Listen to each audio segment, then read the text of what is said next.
My kids are making kiddush because they have a daughter. All right, Mazel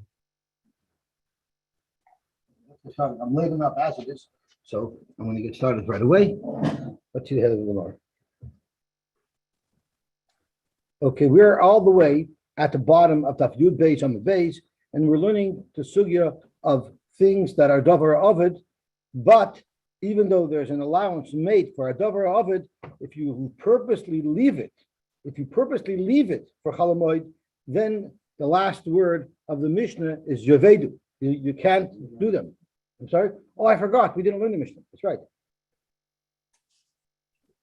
Okay, so let's start from the Mishnah. The last thing we learned was Rabbi Yanai felt very guilty that he did what was right. He had a davar ovid, and he harvested his pardes on Chol Hamoed. Yet next year, he saw that everybody said, oh, if Rabbi harvest on Chol Hamoed, so we could also harvest on Chol Hamoed. And everybody else left their harvesting to Chol Hamoed, and because of that, he felt terrible. And in Shul one day on Chol Hamoed, he asked everybody, what are you doing today? So they said, well, we're all going apple picking. We see Rabbi Yanai went apple picking. And because of that, he felt very bad, and he was mafker his terror. So someone told me over a fascinating story. Rabbi Moshe, we know the halacha is after our wives light candles on Erev Shabbos, we have 18 minutes, right? We're not Makabel Shabbos when our wives light candles, right? Are you Makabel Shabbos when your wife lights candles? No, right? So someone wrote Rabbi Moshe a letter that mourning him that he's doing an avla, that he did malacha after his wife lights candles. It looks like he's doing a malacha on Shabbos. So Rabbi Moshe answered back, oh, I'm so happy that you're bringing it to my attention. And he didn't write it in the way that I would write it in a condescending, cynical fashion. He meant it ernst. And he was masber. He went into a long response to what's called marasayin and what's called not. Marasayin is something that be'etzem is also, but you have a heter to do it. For instance, doing work in your pardes, which is also on Chol Hamoed, but you have a heter because by you punked it's a davar ovid. So that's something that you shouldn't do because it could be marasayin. But let's say there's some Meshugana who thinks that bananas are treif. That doesn't mean that you're not allowed to eat bananas because it's marasai and someone thinks I'm eating treif. If I'm doing something that's completely right and someone mistakenly thinks it's wrong, that's not called marasai. So Dr. Moshe, for the record, I didn't do anything halachically wrong because it's a davar yudua that it's mutter for a man to do malacha after his wife lights candles. You happen to think that it's usher, I understand that, but it's really no different than you thinking that a banana is treif. So therefore, I'm allowed it. But the balt, it does cause a problem for you. From now on, I'm not going to do malacha anymore after my wife lights candles. And that was it. That's what Moshe wrote. So you see, Goinus and halacha, but you also see what type of mensch Moshe was. Moshe himself. Yeah, they threw out the mold after he was created. I hope he didn't react that way for all the other shilas that he was asked. Because his life would be very restrictive. Okay, Dr. Gemara. Machnis Adam Peirosav Pnei. What if you have your pears drying outside? Normally, you're not allowed to gather them in on Chol Hamoed, but you're allowed to bring them in because you're afraid someone might steal them. Good morning. And if you have your pishtan soaking, and I guess it reaches a point where now it's going to get overdone, so you're allowed to bring them in. You're allowed to take them in, they shouldn't get ruined. The key is you shouldn't purposely schedule your work to be done on Yom Tov. And if you did, you have to let them go to waste. You cannot take them out. Tana, this heter that we allow you to do a dover of it, if you was not mechav malach b'moed, has to be done b'tzina l'sayich beisay, because it's something that's really usher. You have a separate isser to do. I'm sorry, it's really usher. You have a separate heter to do, like Rav Moshe says. Rabbi Yosef havala kishure. He had beams. He had beams that were in his front yard, and he was afraid someone would steal them. They were valuable. We know that beams can be stolen because the takanis and exile is what's it called? The takanis hashovim is specifically for beams, right? If someone steals a beam and builds them into his house, he doesn't have to give them back, right? So you see, beams were stolen. Ailinu b'yamama. When did he take him into his house? Not by night, bitzina, when no one was looking. In broad daylight, is when he brought him in to lock him up. Amalei Abaye, Abaye told his Rebbe, doesn't the Mishnah say that you need to do this in a discreet fashion? Amalei Rabbi Yosef said, the most discreet way to bring, or time to bring these beams into my house will be by night. Do you know what type of matziv it would create if I would try to bring these beams in by night? Given the Belelia, first of all, go Gavar Yosef. It needs more people to maneuver because you can't see so well and you can bang into things. So you need more people. You need a larger team. And you also need lights. You need spotlights to light up the way. So could you imagine? I set up spotlights and I bring a whole team. I bring a whole bus full of people. So that will really create a matziv. So sure, by day it's visible, but it's visible, but a lot less noticeable than it would be with the arrangement that I would have to make to do this at night. So basically, everything's relative. Bitzina is relative, right? Zwei Hud of a cup is Aya Vincik. Zwei Hud in the zip is Aya field, right? I figured that means in Yiddish, 2 hairs on your head is very little, but 2 hairs in your coffee is a lot. The shoyla pishtana min mishra, and you could take your pishtan out of the soaking where it was soaking. What happens if you did it wrong? Kivan malachta b'moed.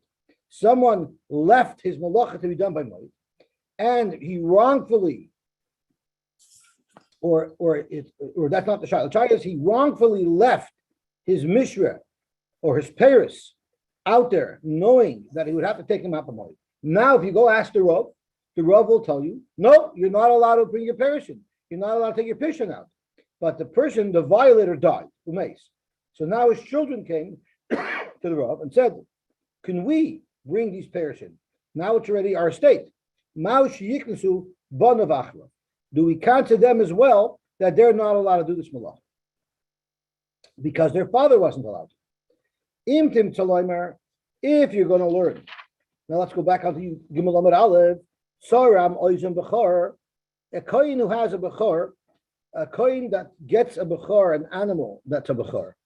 He gets it from a Yisrael. A kohen can't do much with this animal. To the contrary, it's a huge liability because he has to be careful that it's not known the hand from it. It's a carbon. It's a very big liability. But should by mistake something occur and the behemoth will get a mum, then the kohen can get to keep the animal. It's his own animal. So the kohen has every incentive in the world to try to make the animal get a mum. So what happens if the kohen soram oizan bechar? He actually cut the ear of the bechar and he caused to make it a balmum. So the halacha is the kohen himself has a knas, and he's not allowed to have hanoah from this animal. But what if this kohen dies and now his children inherit this animal? Kansu bana v'achra. Do they cancer the son? So there they do. So Zok Gemara, you can't bring a raya just because by Bechor they don't allow the son to use this animal either. And therefore, in our case, we shouldn't allow the children to do the malachas on Chalamoid. You know why? Because over there it's Mishum the Isur Daraisa. There's an Isur Daraisa. Now this jumps out at us. That's an Isur Daraisa. So does that mean working Chalamoid is an Isur Darabanan? We had a whole shaila at the beginning of the Masechta. If it's an Isur Darabanan or an Isur Daraisa, would you have a raya from here that it's an Isur Daraisa? So let's see Rashi. Mishum the Isur Daraisahu, aval hai the kivin malachta b'moed the lav Isur Daraisahu the habaloi mischaven mutar lagam. So Rashi tells us we're not talking about the general category of doing malachat moed. Avada that's Daraisa. But what's the Rabbanon? What's the Rabbanon is a dover of it. A dover of it you're allowed to do midaraisa. You're allowed to do even midarabbanon. You're allowed to do a dover of it on chalamoid. But where it was mischav and malachtoi, there's an issue derabbanon to do. So this is only an issue derabbanon. Even though the general category might be an issue deraisa, but this where someone who's kiva and malachtoi b'moyed, that's an issue derabbanon. So maybe there we would not ask. Tim taloymar mocher aved loyvet b'cham. If one is an evet knani, an evet knani is mechuyev in mitzvahs keisha. If you sell your evet knani to a guy, so now you're putting him into a situation where he's not going to be able to do mitzvahs anymore. So there's a knas for such a person who sells an eved kanani to a guy. 2 things: A, he's forced to buy it back for whatever it might cost, and B is if this eved runs free, he's never allowed to reclaim them. So the question is, there's a knas as well. In Tim's there also it's much worse. Every single day, there's another misdeed being done. There's another injustice done. Because every day, this Eved is no longer going to be doing mitzvahs. But hachamai, in our case, maybe it shouldn't be so severe. Do you say Gavra Kanus Rabbanon Valese? The person himself who did the avla, that he left his malacha to be done on Chalamoid, he deserves to be punished, but he's not here anymore. Or did they make the knas on the actual asset, and therefore, the assets are still here, and therefore the sons wouldn't be able to do this malacha on Noy to salvage their product. Amrle, so we answered him back to Yisua. So this was such a geschmack shaila, I already forgot who asked the shaila. So the shaila was Rabbi Yirmiyah asked the shaila from Rabbi Zera. So Rabbi Zera answered back. Rabbi Zera to Yisua, we actually have a brisa that discusses this particular shaila. Because it says, Soda sheniskavtza b'shviyas. A field that you pulled, you took the thorns out of this field. Such a field you're allowed to plant in Matzoi Shvius. There's no knas there because that's not really a malacha that would be a problem. But netaiva and nedaira, and these are two methods of fertilizing the field. Nedaira we already know. You bring a flock of animals to walk through the field while they're distributing fertilizer. Netaiva is done mechanically. Everyone sees the pickup trucks running around nowadays with a plow in the front, and in the back they have a big basin of salt, and right where their rear bumper is, there's a wheel that spins that as the salt falls on it, it throws the salt into some type of a greater area than if it was just dumping it. So that's netaiva. You're using a keli to spread the manure, or in the daira, or you're using an animal. So the halacha is one is not allowed to take advantage and benefit from those fertilizing that you did, and you're not allowed to plant it on Matzah Shvius. And Rabbi Yosy bar Chanina said, Naktinon we learned, Ketiva umeis b'noi, if someone did this avla on Shemitah, and then he no longer Hetiva umeis, that was a very amarachis way to read it. Hetiva umeis, if someone did this avla and then he died, b'noi zayra, his son is allowed to plant. So you see clearly, Amal the day kantu rabbanon, libarei loy kantu rabbanon. They see the knas was only on the person who did the avla, not on the asset. Hachanami, so too when we're discussing leaving mechabed malachta lemoyed, l'didei kantu rabbanon, libarei loy kantu rabbanon. Amar Abaye, we learned. Nektina, we learned. Timei taharaisa. What is the halacha if your friend has truma? Truma can only be eaten when it's tar, not when it's tummy. So it has a very decent value in its tar. When it's tummy, it's useless. And you went and you were metame. You put a sheretz on. So that's called a hezek she'ein nicker, because there's damage to it, but it's not nicker. And there's actually a shaila in the Rishonim. What is the reason for hezek she'ein nicker? One pshat is that the item is still here, and hezek is if the item is no longer here. And Isser on top of it doesn't mean that it's not here anymore. But there are people who are masberit is that it's a separation of church and state. You cannot mix Yoyer Day with Choshen Mishpat. If you make an Yoyer Day problem with a object that doesn't impact its status in Choshen Mishpat, but Allah is Naktinon Timet Harish of a mace. So normally, if someone did that, there's a knas. Rashi says the chayav lepar. Midaraisa meikadin and Choshen Mishpat you're not mechuyev to pay. It's a hezek she'ein nicker. But we force him to pay. We make a knas on him. But what happens if he died? Loy kantu b'noi achara. His son does not have to pay. My timer hezek she'ein nicker loy shma hezek. The day kantu rabbanon, the knas is for the violator. Liberate to the son of the violator like kantu rabbanon. The only exception to this, there's a shaila in the Achronim, if there was hamad b'din, which means someone was matamat harosh shochavere, he caused him a $5,000 hezek she'ein nicker damage.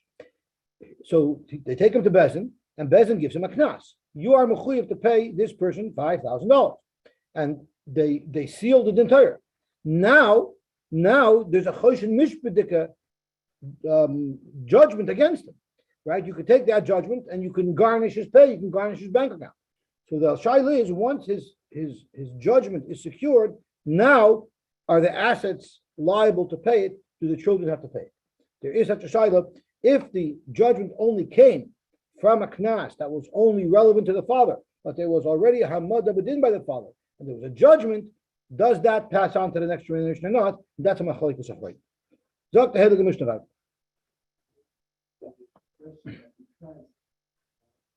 Once the judgment was passed, it was given, it's basically effective as of this moment. Correct. You're saying that father was alive at that moment. So presumably you could have taken us right at that very moment. Exactly. Then the heirs would completely have that property within the. Exactly. The property already has a legal lien on it to pay back the father's loan. Yeah. Zok the head of the Mishnah. Ein loichin potim avodim ubehema. You're not allowed to buy houses, servants, or behemoths. Ela l'tzarech hamoed, only if you need it for the moed. For instance, suddenly all your children came from all over the world, and you need a new house quickly to put them into. So then you could buy a bayis l'tzarech hamoed. You have to get a fast closing for that.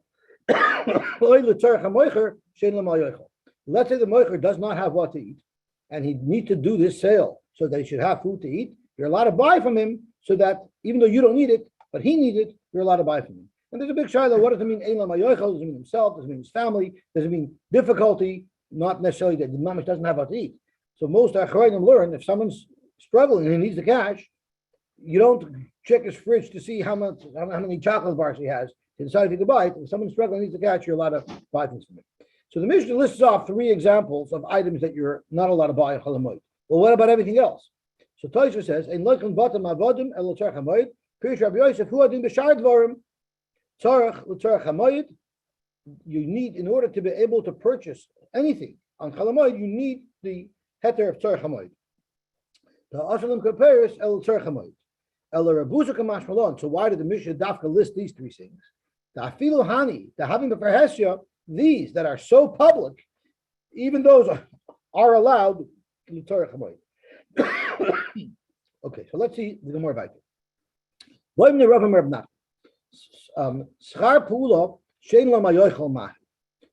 halacha if are you allowed to do some type of transaction, not because you need the transaction, but you know that the professional who's going to be involved in helping with that transaction, he's going to get paid from it and he's going to benefit from it. Is that enough of a reason to allow such a transaction on Cholamoid? That's what Rava asked Rav Nachman. Rav Nachman said, Amar Tanina, we have a brisa. Our Mishnah, not a brisa, we have our very Mishnah. It says, "En loichin batam avadim b'bema ela l'tzarech hamoid oy l'tzarech hamoicher." Comma, and then it says, "She'ein loy mayoichel." So what does that mean? Tanina oy l'tzarech hamoicher she'ein loy mayoicher. So le'asuye mai. What is the ein loy mayoicher? What is that coming to add? Lav la'asuye schar pula. Isn't that coming to add that even if the moicher has food and you have food, but the person who's going to write the star maybe doesn't have food, we're allowed to do that transaction just to give this fellow the business so that he'll be able to make some money. And Rashi says, if you want to say that is just referring to help the moicher, well then hatanilai, it says the Bach changes just from moich to moicher. It says so these are extra words. Are extra words. So it must be that this Mishnah, the Tana is trying to tell us that if the moicher doesn't need it, just the person who's going to write the star needs it, that's enough of a reason to do the transaction. You see the beauty of giving somebody parnasa without a handout. You're even allowed to do a transaction that would normally not be allowed on Cholamoid, just to give an opportunity to somebody to make parnasa. You might say, give him tzedakah. No, don't give him tzedakah. Better do a transaction that would normally not be allowed on Cholamoid so that he could earn his money. What's the nafkamina between this and hiring the cloying pickers to pick during Cholamoid to give them parnasa? Because it's cheaper, because they're not doing anything. Doesn't that seem like a bigger? The client pickers is the reason why they're allowed to, is because the reason why Bezdin was allowed to do that. That's it's just why you need parnasa, and it's cheaper to do it because people need the parnasa, and they're not doing anything over Cholamoid. This is no different. But I guess what's the nafkamina here? Even individuals allowed. Sorry. There a Bezdin was doing it. Here, even an individual is allowed to do it. Ah, okay.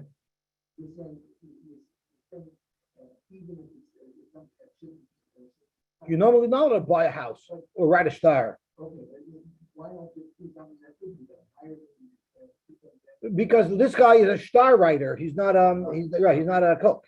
So you have to hire him for what he could do.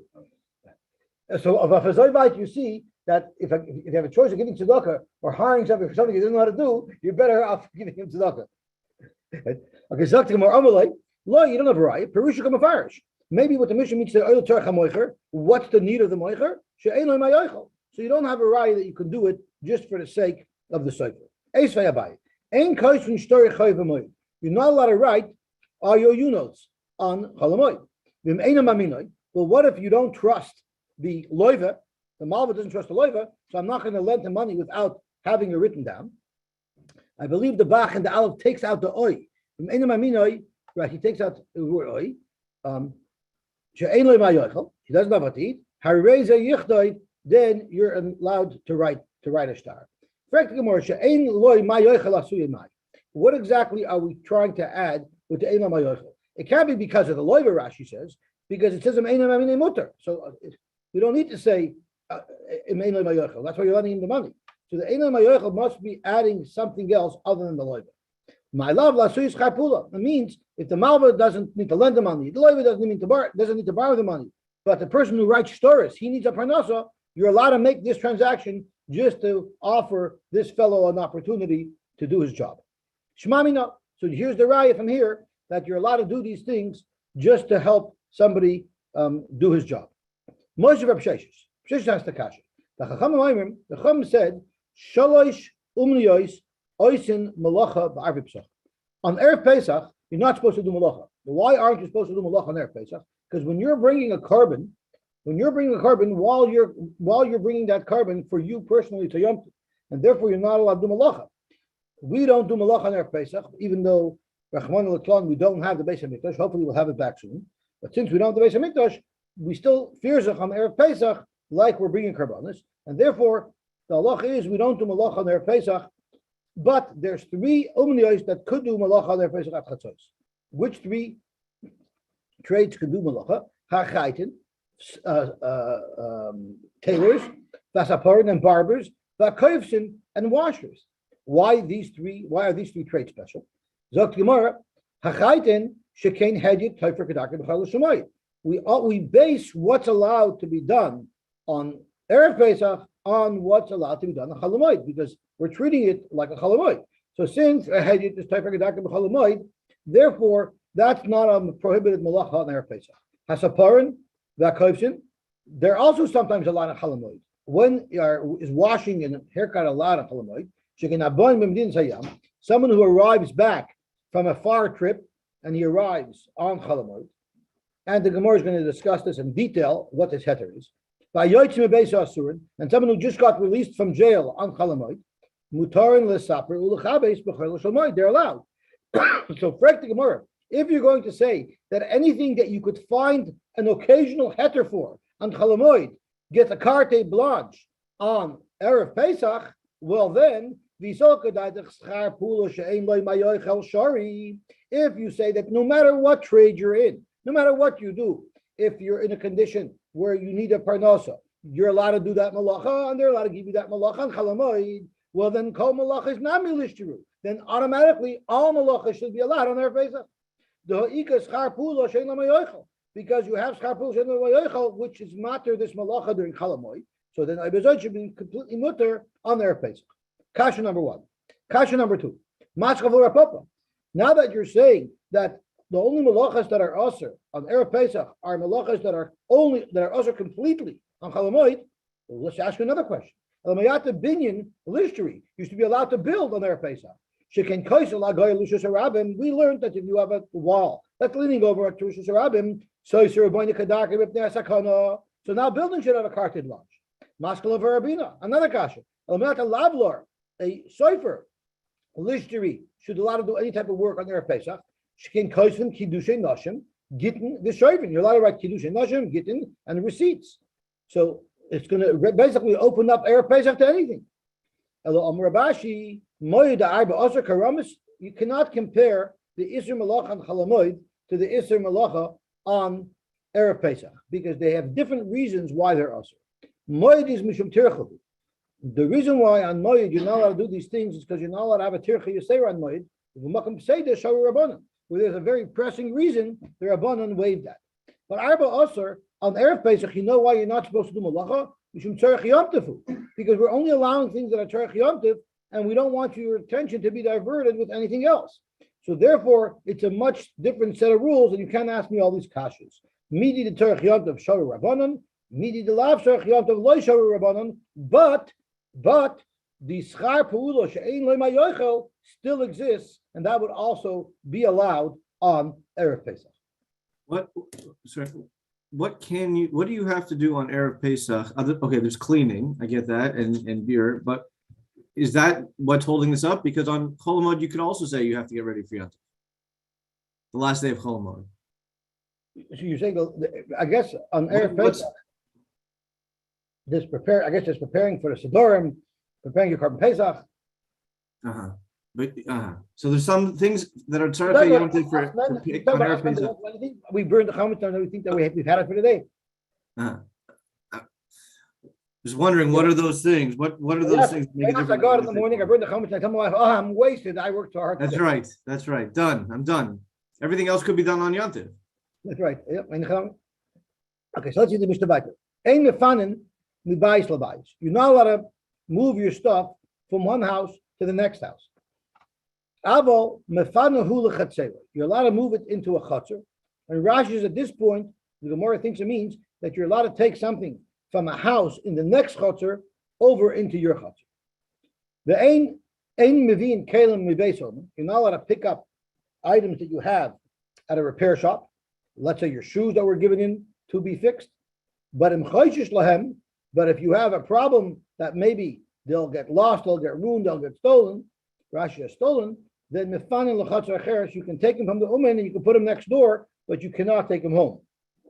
Now, this thing about moving around, the Ritva actually speaks about it, and they talk about if you're allowed to move, if you're moving, what if you're moving into a nicer place? What if you're on Yom Tov, you have a tight apartment, and you're moving into a nicer apartment, and you're giving yourself more room? Is that going to be allowed? So there's talk about when you're moving to upgrade your living quarters, or moving back into your house, there's discussion if that would be a problem. So let's see Vaita. Let me just quickly read the lashon of the Ritva that's quoted here at the bottom of my Gemara, because Avigdor brought it up. Aval Isser Malachas b'Yodalit Einay L'Mayit Toyrach V'Amal. It's not to reduce someone's work. To Choil Gomerhu Erev Yom Tov is Choil. Ve'Einay Tam Ela Kedei Lahachin Tzorchei Yom Tov, to prepare your needs for Yom Tov. Oy Sheyis Asek B'Tzorchei Pischoi Bizman Beis Hamikdash, or to be busy with your carbon. Oy Bizman Hazeh B'Tzorchei Matzah Umor, to deal with preparing for the Seder. The hechsher kelav, making sure his kelim are all kashered. Ubir chametz kedeprecious beduchta. Uleficha kol shul tzorich hachanas tzorich Yom Tov. Anything that you need to do that's going to assist you in preparing for Yom Tov. Goj ein la mayochel beregel muter biyadal.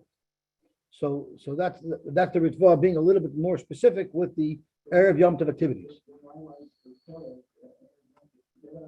That's tzorich Yom Tov. That's tzorich Yom Tov. Yeah. Zok the Gemara. The Amrit Reisha ein mefanin klal.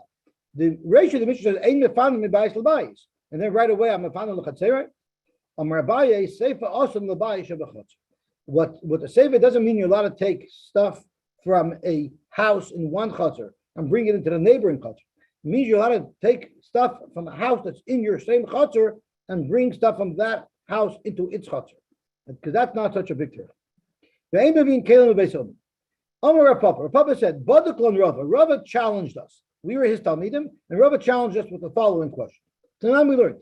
Ein mevin kelim beis omen. Our Mishnah says, blanket. Ein mevin kelim beis omen. It's a blanket answer. We're a mini, but we have a brisa that says fakert. It says moilichet. You're allowed to take kelim to the beis omen. Umavin kelim, and you're allowed to pick stuff up the beis omen.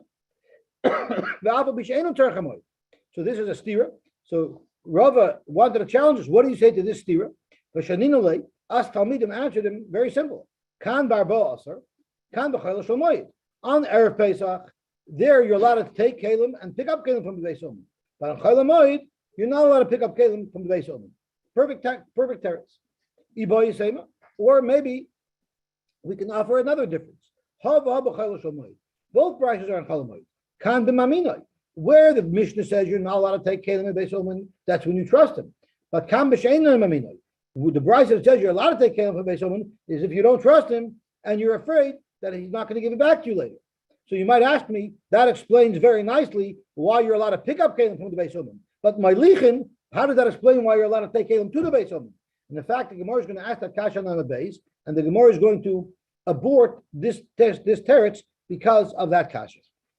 Vatanya we learned, and Vatanya is not a kasha, it's a raya to what we're saying. Vatanya we learned, Mevin kelim, mi base omen, you're allowed to pick up kelim from the base omen, to go in kad mi base hakadar, a pot or a jug that was being repaired by the kadar, the kosh mi base hazagog, and a goblet that was being fixed by the glazier, avoloy tzemer base hatzeva, but not a wall from the base hatzeva, because that's not what tzarich yomtiv, but like kelim mi base omen. However, v'im ein lo mayochel, what if your your shoemaker, doesn't have what to eat and he needs his money? Then noisen loischari, so you pay him for his work, but you don't retrieve your item. And if you don't trust this fellow, then so you could take your shoes away from the shoemaker and you could give it to hold to a neighbor. And if you're afraid, even in that neighboring place, then if you have no choice, you can discreetly bring it to your house. You explained the difference in Mevin, why you're allowed to be maybe because you don't trust Omen. But my lichin kasha, how would that explain why you're allowed to take kelim to base Omen on Chol Hamoed? The Gedani ain't Mevin. If our Mishnah says ain't Mevin, surely our Mishnah holds ain't Mevin. The difference between the brisa that allows it is the brisa speaking about our Pesach, and our Mishnah that disallows it is speaking about Chol Hamoed. You're allowed to cover your dried figs with straw. Now, dried figs were left out to dry, and we want them dry. We don't want them moist. If we're afraid it's going to rain, we would cover them with straw to protect them from getting wet from the rain, which would basically ruin them. You're even allowed to put a thick layer. You're even allowed to put a thick layer of straw over them. And the Gemara is going to explain what the difference is between thick and thin. Moicher Paris, people who sell Paris, Ksus, the Godim, the Kalim, and Kalim, Moichem Betinol Tzarech Hamoed. People do need to buy these things with Tzarech Hamoed, so they're allowed to sell in a discreet fashion. The Gemara is going to explain how that works. Hatzaidin, people who are trappers, so they're going to be catching food for people. But the Shushois, people, Rashi says, Shedoshin, the Koichin, Chitna Daisa, they're serial killers. They kill the wheat to make cereal, right? Vagrusois, and those are bean killers. They grind beans. Oisim betina, once again, they're allowed to do their trade. Betina l'tzarech hamoed. Yosy Omer, hey mechmira lot when they were machmer. We'll see in what way they were machmer. We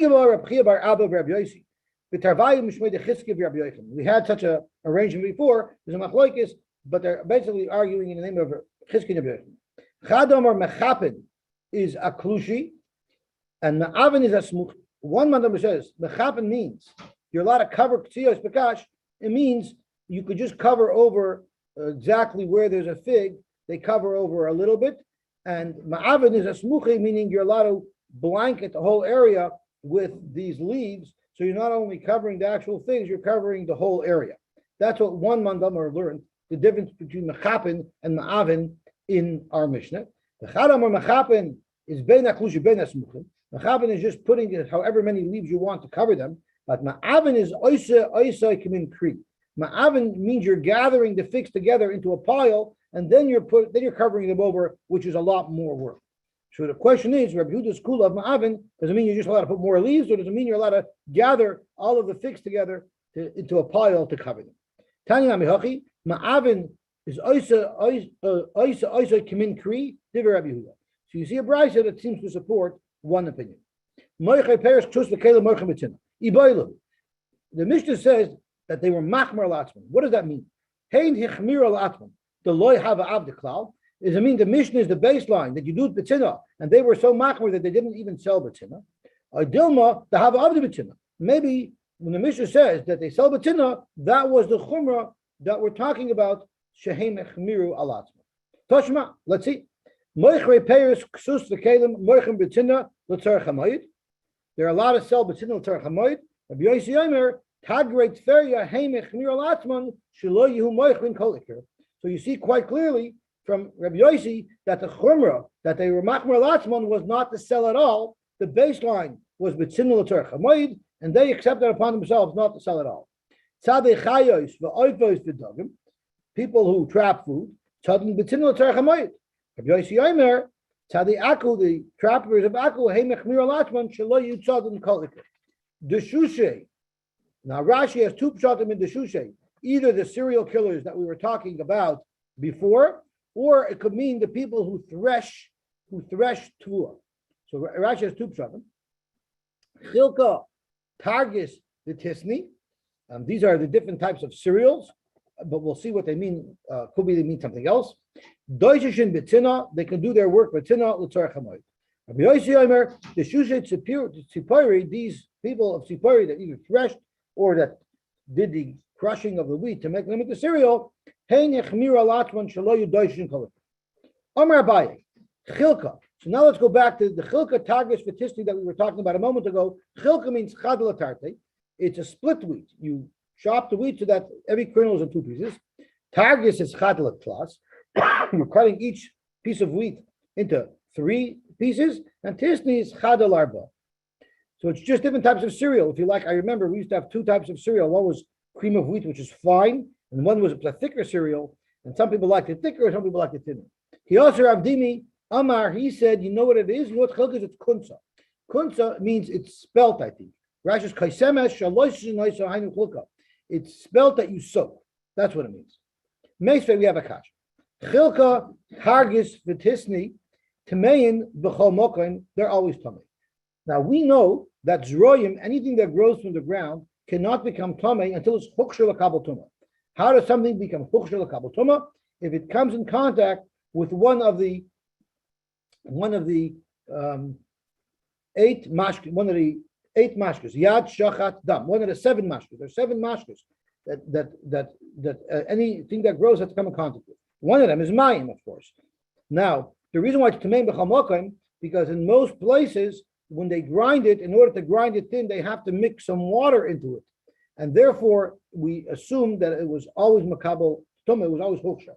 There's other type of soilus that city slickers, they want it perfectly white. So they automatically mix it with water, but make farm don't mind having flour with soilus in it, so they don't mix it with water. So their soilus would not necessarily be makabel tumah. But this type of porridge, this split wheat, that had to have become wet as part of its process, and therefore, no matter where you are, it will be makabel tumah.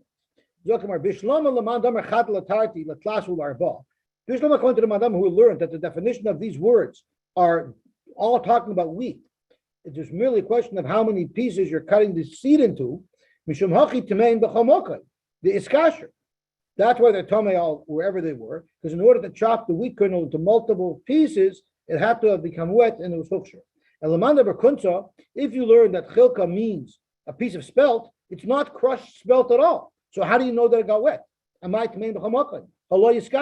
have no reason to assume that it came in contact with water.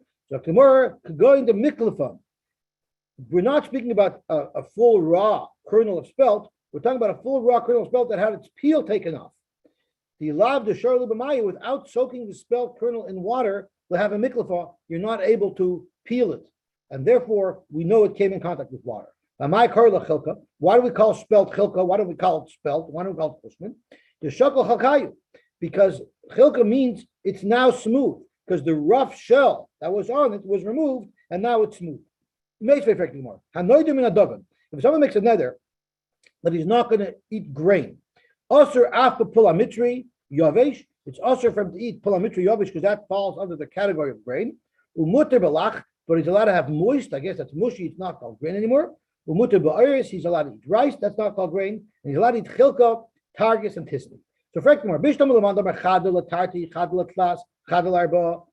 if we're talking about crushed wheat, shapir, I understand why it's mutter to eat crushed wheat, because a crushed wheat kernel is no longer called grain. the nafkalahu mitaris dagan. Elamanda berkunsa, but if you learn chilka means a complete kernel of spelt, albeit the shell was taken off, but the kernel is complete, dagan na'alyu, that is dagan. So if someone said, I've only dagan, how can you eat chilka? Dr. Markasha, no, I'll live with the kasha.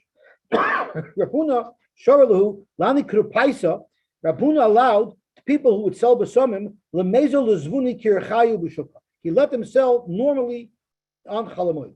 Ezi Rav Kahana, how could you say that? Chanus psucha l'stav, if you have a store that's not open to the main street, it's open to an alley, then poishach v'noil kedakri. Then you're allowed to have your door open fully, because that's pitzina. That meets the criteria of pitzina. But psucha l'shasharabim, if you have a store right on Bathurst, then paisech achas v'noilach. If you have a double door, you only have one door opens. So that shows that you're not fully open. The Erev Yom Tov Ha'achan Shulchan, on Erev Yom Tov Ha'achan Shulchan, when people have to get ready for Yom Tov, which is the day that Avigdor referred to earlier, Moitzi Uma'ater Ashukei Ha'ir Beperis B'shvil Kavod Yom Tov Ha'achan. Then you're allowed to go all out, and you're allowed to put your wares out everywhere. You're allowed to go public. Why? Because Kavod Yom Tov Ha'achan, people should have what to buy. If they Kavod Yom Tov Ha'achan in, Shalom if they Kavod Yom Tov Loi. So you see, other than Kavod Yom Tov, you're not allowed to do it. So the kasha was, Rav Kahana asked, you, Rav Huna, how could you allow the Moichei B'Samim to sell their wares openly on Chalamoid, not on Erev Yom Tov, on any day? So tomorrow, the kasha haBepeir haBetapim. Paris, when someone buys Paris, it's possible that he's buying Paris for after Yom Tov as well. So therefore, it's very limited when we could do it. We only allow Erev Yom Tov. But spices don't last a long time, and anyone buying them, we know is for sure only buying them for Yom Tov. Therefore, Rav Huna said, I'll let you sell normally because anyone who's buying will only be l'tzarech Yom Tov. Let's stop here and we'll be tomorrow.